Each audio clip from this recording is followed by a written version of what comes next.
시간 우리 함께 인사 나누겠습니다. 주님께 매어 살아갑시다. 함께 고백하겠습니다.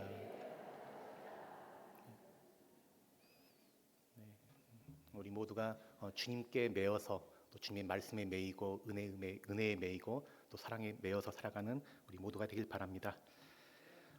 그 세상의 많은 사람들은 다들 저마다 무언가에 매어서 그렇게 살아갑니다. 어떤 사람은 이 돈에 매어서 그렇게 살아가고요. 또 어떤 사람은 일에 매어서, 요즘엔 참 일 중독도 많은데 일에 매어 살아갑니다. 어떤 사람은 이 종교에 매어 살아가기도 하고요. 어떤 사람은 특별히 사람들의 인정, 인기, 명예 이런 것에 매어 살아가는 사람도 있습니다.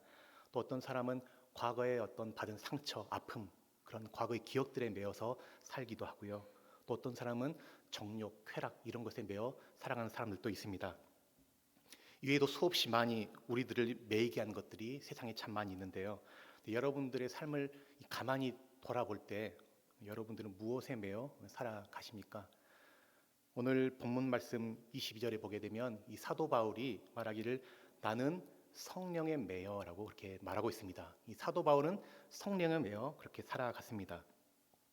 오늘 이 말씀은 바울이 이제 에베소 교회 그 장로들을 다 불러 모아놓고 이제 전하는 마지막 이 고별 설교, 이 작별의 그런 말씀이라 할 수가 있습니다. 이 설교에서 바울은 지금까지 자신이 그리스도의 종으로, 그리스도의 일꾼으로 살아온 그 삶에 대해서 회고하며 그렇게 말씀을 나누고 있습니다. 여러분, 바울은 어떤 사람이었습니까? 바울은 유대인으로 이 튀르키예 남부 지역인 길리기아 다소 출신의 사람이었습니다.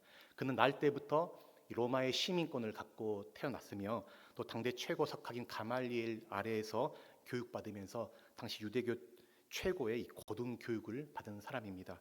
또 게다가 그는 이 텐트를 직접 만드는 기술을 가지고 있어서 필요할 때면 누구의 도움도 없이 스스로 자비량 살기 가능했던 이 전천후 그러한 인물이라 할 수가 있습니다. 바울은 위대한 선교사였고 또 기독교 신학을 전수한 신학자였고 또 사랑 넘치는 목회자고 또 신약 성경 가운데 가장 많은 이 신약 성경을 기록한 그런 저자이기도 합니다. 또 많은 장로들과 사역자들의 스승이고 마지막에는 주님을 위하여 목숨을 내어드린 이 순교자였습니다. 이러한 바울이 지금까지 자신의 사역을 쭉 회고하면서 지금 에베소 교회에 작별의 말을 남기고 있습니다. 바울은 지금까지 성령에 매어서 묵묵히 주님의 사명을 따라서 달려온 삶을 살았습니다. 바울은 항상 이 성령의 음성에 민감하여 그 음성 가운데 순종하며 살았던 사람이었습니다. 그런데 오늘 본문 22절, 23절에 보니까 성령께서 바울에게 한 가지 음성을 들려주시는데요. 우리 오늘 22절, 23절을 같이 한번 읽어보겠습니다. 보라, 이제 나는 성령에 매여 예루살렘으로 가는데 거기서 무슨 일을 당할는지 알지 못하노라. 오직 성령이 각 성에서 내게 증언하여 결박과 환난이 나를 기다린다 하시나. 바울은 지금 나는 성령에 매여서 예루살렘에 간다라고 말합니다. 그런데 거기서 무엇이 기다리고 있습니까? 바울을 향한 어떤 환대, 환영이 아니고 결박과 환난이 기다리고 있다라고 이렇게 말하고 있습니다. 22절에 이 성령에 매여라고 하는 이 표현은 사실 그 신약 성경 원문에 보면 영에 매여라고 되어 있습니다. 영에 매여. 그러니까 이 영을 이 성령으로, 우리 성경처럼 성령으로 볼 수도 있지만 원문 그대로 보게 되면 바울의 영, 바울의 영으로도 그렇게 해석할 수가 있습니다. 성령의 매여로 해석하면 바울이 예루살렘에 가는 것이 성령의 그 인도하심을 따라서 가는 것이 되지만 바울 자신의 영으로 해석하게 되면 이것은 바울 자신의 어떤 열망, 소원, 뜻을 따라서 그의 열심으로 간 것으로 볼 수가 있습니다.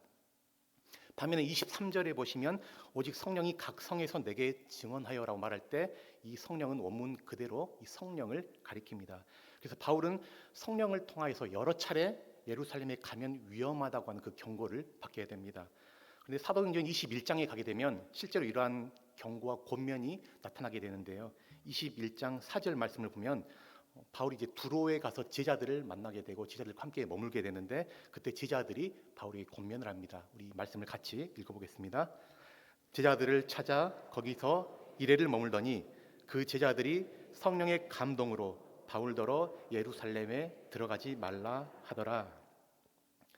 바울이 제자들을 찾아가서 거기에 이래 동안 머물렀더니 그 제자들이 한 사람의 제자가 아니라 여러 이 복수의 제자들이 성령의 감동하심을 받는 것이죠. 그러니까 집단적인 어떤 그 분별을 통해서 성령의 감동을 받아서 바울더러 지금 예루살렘에 가지 말라라고 그렇게 권면을 하고 있습니다. 여기서 본문에서는 제자들이 성령의 감동으로 가지 말라고 했다는 것을 강조하고 있는 것이죠. 또 바울은 이 가이사랴에서 전도자 빌립을 만나서 그 집에 유하게 되는데 빌립에게는 결혼하지 않은 처녀 딸이 4명이 있습니다. 그런데 그 4명의 딸들 모두가 예언자였다고 그렇게 성경은 이야기하고 있습니다. 빌립의 딸들이 예언자라는 것을 언급하고 있고 바울이 그 집에 머물렀다는 것은 그들이 바울에 대해서 무언가를 예언해 주었다는 것을 암시해 주고 있는 것이죠. 그런데 그때 그 집에 유대 예루살렘에서 온 아가보라고 하는 선지자가 있었는데 그 선지자가 바울에 대해서 예언을 해줍니다. 21장 8절에서 12절이 그 말씀을 하고 있는데요. 말씀이 기니까 한 절씩 나눠서 읽어보겠습니다. 제가 먼저 8절을 읽겠습니다. 이튿날 떠나 가이사랴에 이르러 7 집사 중 하나인 전도자 빌립의 집에 들어가서 머무르니라. 여러 날 머물러 있더니 아가보라 하는 한 선지자가 유대로부터 내려와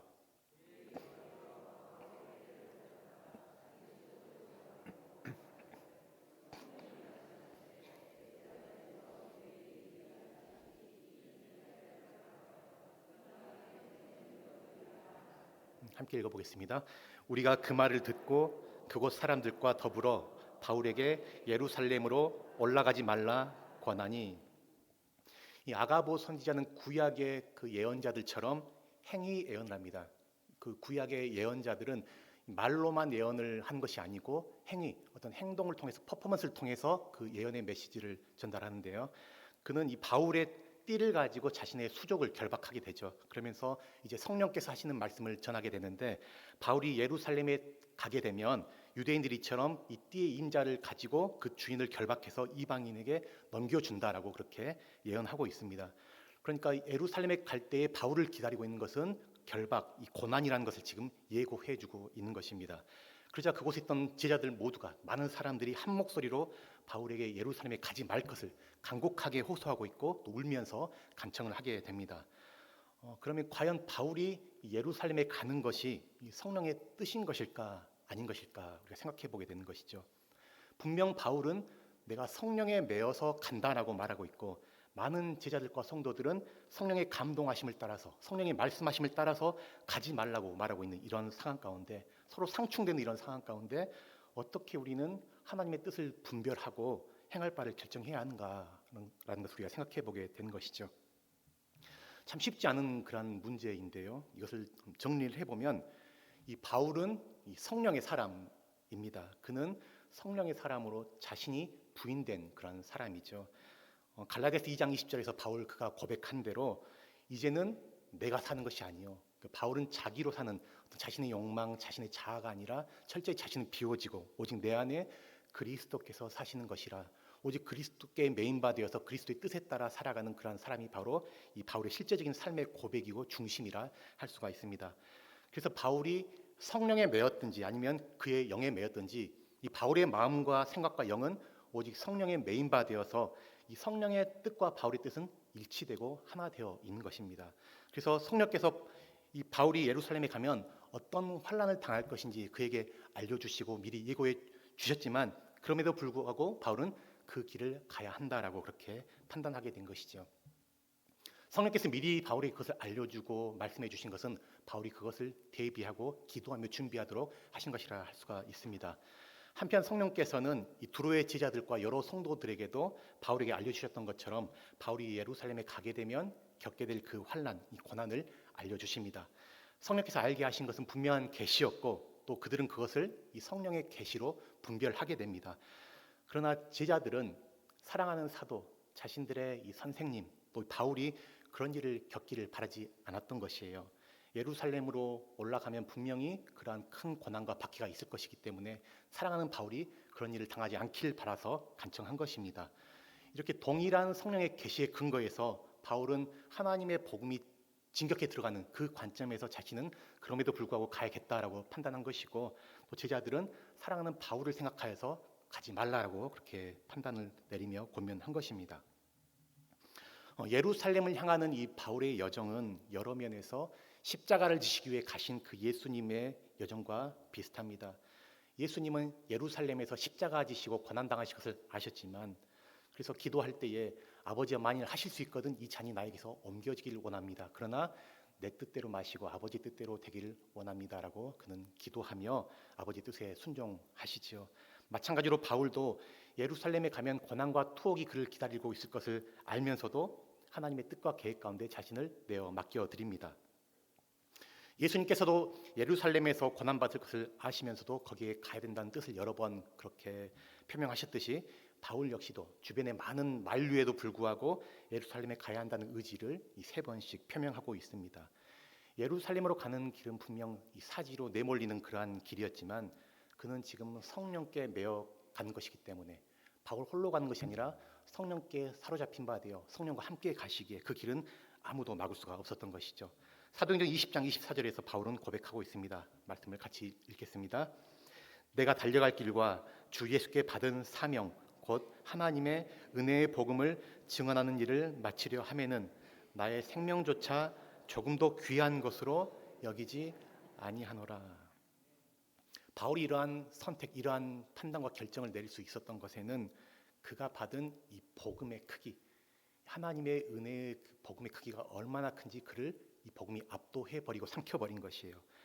바울은 죄인의 기수 같은 자신을 그리스도께서 사랑하시고 용서하시고 용납하시고 당신의 종으로 부르시고 당신의 복음을 전하는 그런 일꾼으로 부르셨다는 그 사실, 이것이 너무나 큰 은혜이고 큰 사랑이고 주님께 도무지 빚을 갚을 그 길이 없는 가운데 자신의 생명조차 아끼지 않고 주님께 바치기로 헌신한 것이죠.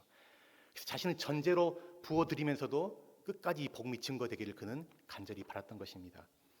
바울의 이러한 열정과 이러한 헌신의 뿌리, 그 바탕에는 바로 주 예수님에 대한 깊은 이 사랑이 있습니다. 바울은 그만큼 예수님을 깊이 사랑했습니다. 우리는 어떤 눈에 보이는 행위들, 어떤 헌신을 말하기 전에 사실은 항상 우리 자신을 성찰하며 먼저 물어봐야 되는 것이죠. 나는 정말 주님을 사랑하는가? 나는 진정 주님을 사랑함으로 내가 이 일을 감당하고 있는 것인가? 우리는 물어야 하는 것입니다. 예수님께서도 베드로에게 또 새롭게 사명을 주실 때에도 주님은 다른 거 물어보지 않으시죠. 우리가 잘 아는 요한복음 21장에 보게 되면 부활하신 예수님과 또 예수님을 배반하여 실패한 그 제자 베드로 다시 재회하여서 주님과 함께 대화하는 장면이 나오는데 예수님께서 베드로에게 물으시잖아요. 요한의 아들 시몬아, 내가 나를 사랑하느냐? 그러니까 주님은 베드로에게 다른 건 묻지 않고 내가 나를 사랑하느냐라고 반복해서 물으십니다. 그때 베드로가 대답하죠. 제가 주님을 사랑하는 줄 주님께서 아십니다. 예전 같았으면 주님 당연하죠. 제가 주님을 열렬히 사랑합니다. 여기 있는 그 누구보다도 제가 주님을 가장 사랑합니다라고 호언장담했을 베드로인데 그는 알고 있는 것이죠. 예수님을 사랑하는 것이 어떤 자기 의지, 자기 확신, 어떤 자기 결단 그런 것으로 될 수 없다는 것을 그는 경험을 통해서 잘 알게 됩니다. 전에 베드로는 여기는 모든 사람이 다 주를 떠날지라도 나는 끝까지 주님과 함께 하겠다고 그렇게 장담했던 사람이었습니다. 그렇지만 정작 예수님께서 붙잡혀 가시자 많은 사람들 앞에서 3번씩이나 공개적으로 예수님을 부인하고 심지어는 저주하며 떠났던 자가 바로 그였습니다. 그래서 예수님께서 그를 다시 찾아오셔서 내가 나를 사랑하느냐 물으실 때 베드로는 쉽게 그 질문에 대답하기 어렵죠. 그는 내가 주님을 사랑하는 줄 주님이 아시지 않습니까? 라고 그렇게 대답하지만 그 베드로의 대답의 그 행간에 보게 되면 저는 주님을 진실로 사랑하지만 저는 연약합니다. 제가 주님을 향한 그 사랑은 오직 주님의 사랑으로만 온전해집니다라고 그가 고백하는 것을 우리가 읽을 수가 있습니다. 베드로는 자신의 연약함을 아시고 친히 찾아오셔서 연약함을 어루만지시고 용서하시고 치유하시는 그 주님의 인격적인 사랑 앞에 그가 다시 회복되고 다시금 일어나 헌신하게 됩니다. 주님께 대한 사랑을 고백한 그 베드로는 이제 주님께서 베드로에게 말씀하시기를 내 양을 먹이라, 내 어린 양을 먹이라, 내 양을 치라 말씀하십니다.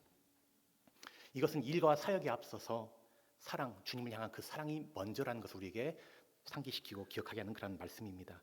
주님의 양을 먹이고 주님의 양을 치는 그 생명의 사역, 영혼 돌봄의 사역, 즉 교회의 일, 하나님 나라의 복음을 전파하는 그러한 일들, 주님의 그 생명을 전하는 그러한 일들, 여기서 가장 중요한 것은 바로 주님의 사랑이라는 것입니다.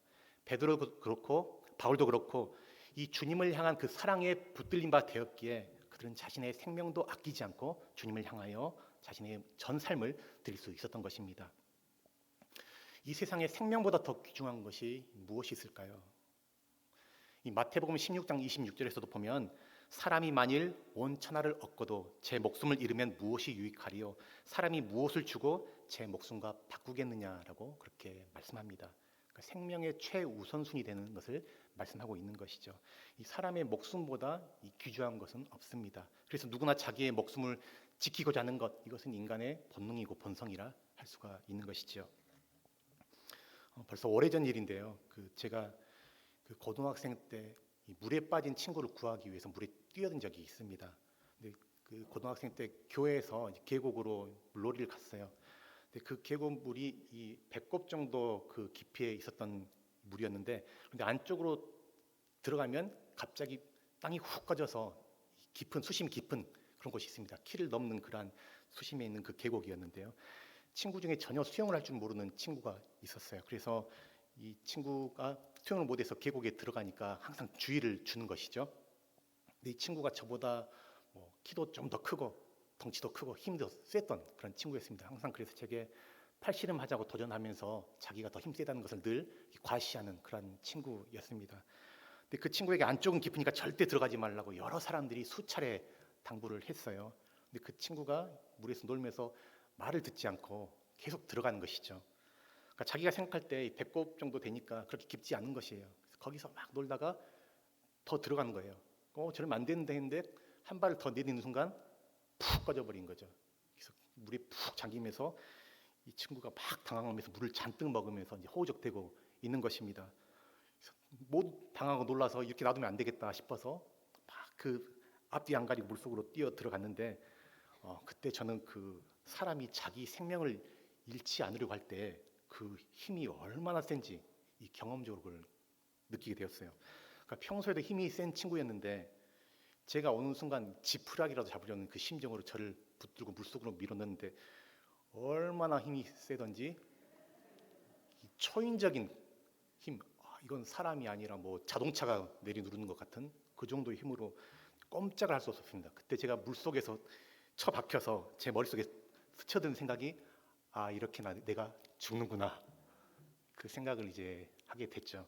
근데 그 순간에 이제 그 전도사님이 확 오셔서 뒤에서 오셔서 그 친구 머리채를 잡고 끌어가셔서 제가 간신히 벗어나서 그렇게 헤엄쳐 나와 살 수가 있었습니다. 그래서 지금 이 자리에 설 수가 있는 것이죠.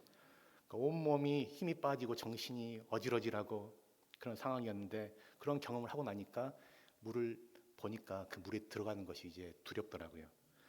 이렇게 죽음에 대한 이 공포 그리고 삶에 대한 애착, 이게 참 강렬한 것이죠. 그러니까 죽고 싶다라고 말하는 사람, 어쩌면 거꾸로 너무나 살고 싶은 그런 의지를 표현하는 것이라 할 수가 있는 것이죠. 우리는 살면서 많은 어떤 선택들을 하고 결정들을 내리며 살아갑니다. 그 가운데서 비교적 쉬운 선택도 있지만 어떤 경우에는 매우 어려운 선택, 내가 어떤 것을 선택할 때 대가를 지불해야 되는 그런 선택도 있습니다. 무언가를 얻기 위해서 다른 것을 내려놓고 포기해야 되는 그런 선택이 있는 것이죠. 하나님의 선택에 대해서 생각해 볼 때에 하나님은 부족한 저와 또 우리 성도님들을 선택하기 위해서, 구원하시기 위해서 자기 아들의 생명을 십자가에 내어놓는 것을 하나님이 선택하셨습니다.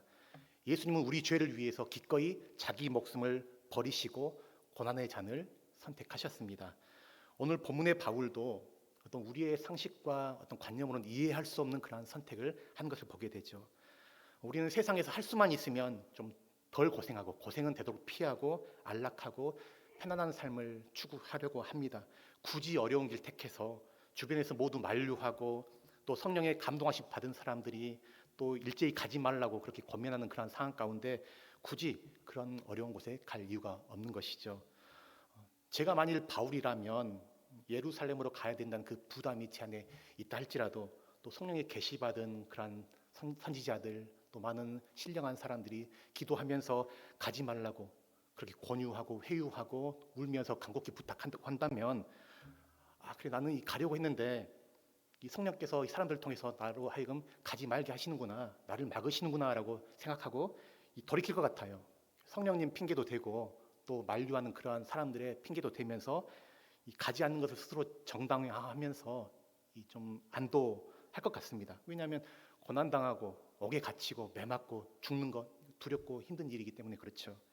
그러나 오늘 바울을 보니까 바울은 흔들림 없이 내가 달려갈 길과 주 예수께 받은 사명, 곧 하나님의 은혜의 복음을 증언하는 일을 마치려 하면은 나의 생명조차 조금도 귀한 것으로 여기지 아니하노라 그렇게 고백합니다.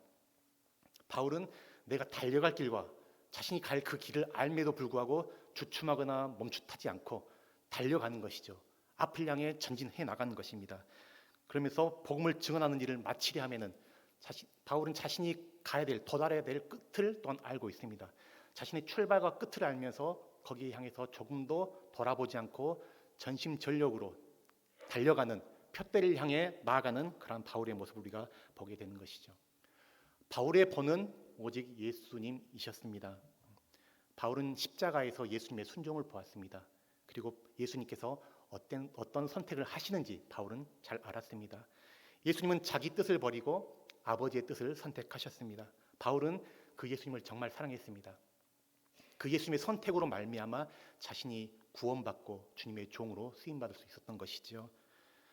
그래서 그는 이 예수님의 그 길을 따라서 그 예수님이 가는 그 길이 십자가의 길, 죽음의 길인 것 같지만 결국은 그 길이 많은 생명을 살리는 길임을 알았기에 바울은 기꺼이 주님을 따라서 이 구원의 복음, 은혜의 복음, 이 생명의 복음을 전하기 위해서 자신의 생명을 조금도 아끼지 아니하고 주님께 드리길 원하는 그 고백을 우리가 보게 됩니다. 우리가 구원받고 또 복음을 누리고 이렇게 너무나 쾌적한 예배당에서 하나님을 예배하는 것, 이것은 전적인 하나님의 작정하심 그리고 우리 주 예수님의 선택으로 말미암은 그 은혜라는 사실을 우리가 기억해야 됩니다. 저와 여러분은 하나님이 뜻하시고 또 예수님께서 순종하신 그 선택을 통해 우리가 나아진 열매요 결과를 할 수가 있는 것이죠. 그러니 우리가 얼마나 귀한 이 사람들입니까? 한번 우리 옆에 계신 분들하고 함께 축복하겠습니다. 참 귀하십니다. 함께 우리 고백하겠습니다.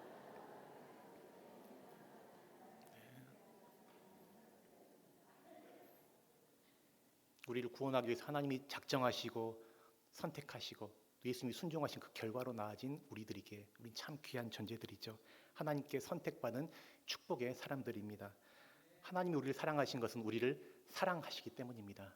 하나님의 사랑, 하나님께서는 이 구약 성경의 호세아서를 통해서 우리에게 상식을 뛰어넘는 그 사랑을 보여주십니다. 호세아 선지자는 이 타락한 이스라엘을 사랑하시는 그 하나님의 사랑, 그 사랑을 증거하기 위해서 이제 호세아도 이 행동 예언을 하는 것이에요. 음란한 여자와 결혼을 하게 됩니다. 이것이 하나님의 명령이었습니다. 그런데 이것은 상식적인 것이 아니었어요. 당시의 율법에 따르면 하나님의 사람, 이 선지자들은 이 정결한 여인과 결혼해야 되는 것이거든요. 음란한 여인과 결혼해서는 안 됩니다. 호세아서의 내용을 한마디로 요약하자면 이렇습니다. 내가 너를 고쳐서 사랑하리라. 한번 따라해 보시겠어요? 내가 너를 고쳐서 사랑하리라. 네. 하나님이 사랑하시는데 고쳐서 더 온전히 더 충만하게 사랑하시겠다라는 것이죠. 사랑할 수 없는 사람을 완전히 망가지고 깨어져서 만신창이가 된 그 사람을 하나님이 고치시고 회복시키셔서 다시 온전히 사랑하시겠다라고 말씀하는 것입니다. 하나님은 우리의 조건을 보지 아니하시고 우리의 신분, 처지, 상태, 상황을 보지 아니하시고 있는 그 자체로 나를 그냥 있는 그 자체로 사랑하시는 분이 바로 우리 하나님이십니다. 하나님의 무조건적인 사랑, 그 사랑을 우리에게 말씀해주고 계십니다. 하나님은 죄인된 우리를 사랑하셔서 먼저 우리에게 손 내미시고 우리의 상처를 싸매해 주시고 회복시켜 주시고 우리의 긍휼을 베푸셔서 우리를 구원해 주셨습니다. 이 역사를 위해서 예수님께서 십자가를 지신 것입니다. 주님은 절대 우리를 홀로 내버려 두거나 우리를 포기하고 버리지 않으십니다. 주님은 끝까지 우리를 인내하시고 우리를 참아주시고 우리를 고쳐서 온전히 사랑해 주시는 분이십니다. 우리가 이 예수님을 깊이 알 때, 그 사랑을 우리가 깊이 깨닫게 될 때에 우리 속 깊은 데서부터 예수님께 대한 그 감사, 그 사랑이 솟구쳐 오르게 되는 것이죠. 그러면서 나의 욕망과 나의 욕구가 바뀌어지고 어떻게 하면 나의 삶 가운데 주님을 더 기쁘시게 하고 주님이 원하신 뜻을 따라서 내가 살 수 있을 것인가에 대한 그 갈망이 우리 안에서 일어나게 되는 것입니다. 그래서 나 주님의 기쁨 되기 원하네.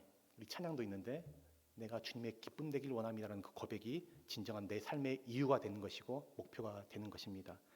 바울은 이 크신 주님의 사랑에 붙잡힌 바 되었고 성령께 매인 그러한 사람이 되었습니다. 그래서 그는 주님을 위해서 또 주님의 피로 사신 교회와 성도들을 위해서 자기 목숨까지 아끼지 아니하고 내어주게끔 그만큼 자신의 그 은혜, 자신이 받은 그 은혜를 보답하려 하는 것을 우리가 보게 됩니다. 그래서 바울은 이제 죽음을 각오하고서 이제 사랑하는 형제들, 에베소 교회 형제들께 이제 마지막 정리하면서 여러 가지 고백들을 하게 되는데 그 고백을 보게 되면 많은 눈물, 또 많은 시험 속에서도 자신이 주님 앞에서 흠없이 살았다라는 것이죠. 본이 되게 여러분 앞에 내가 본이 되게 행했습니다. 그러니 여러분들 저의 모습을 잘 기억하면서 여러분도 그렇게 나를 본받아서 살아가시길 바랍니다 라고 권면을 합니다.